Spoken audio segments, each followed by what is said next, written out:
L'averse se termina. Avec une simplicité parfaite, pas d'effet dramatique, pas d'artifice, tous les lampadaires s'allumèrent. Il décida qu'il pouvait déjà se mettre en route pour aller chez les Tchernychevski afin d'y être vers 9 heures. Meurt-cœur.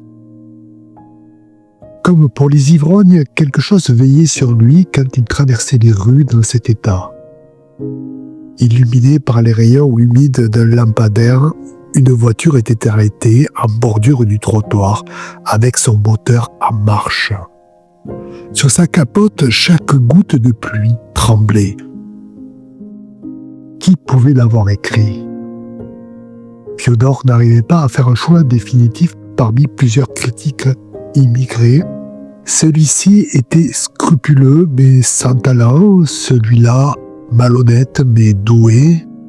Un troisième ne critiquait que la prose, un quatrième ne parlait que de ses amis, un cinquième, et l'imagination de Fiodor évoqua le cinquième.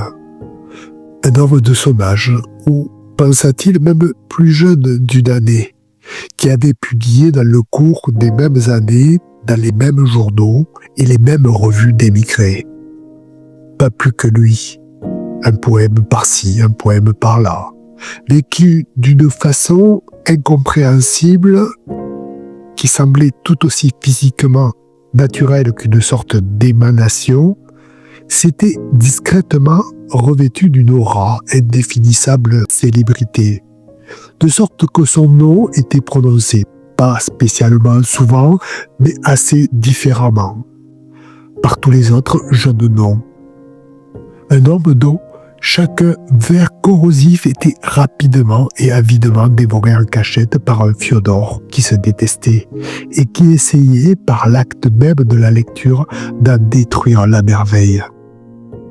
Après quoi, il ne pouvait plus se débarrasser pendant environ 2 jours, soit de ce qu'il avait lu, soit de son propre sentiment de débilité ou d'une douleur secrète, comme si, tout en luttant avec quelqu'un d'autre, il avait blessé sa plus intime et sa plus sacro-sainte particule.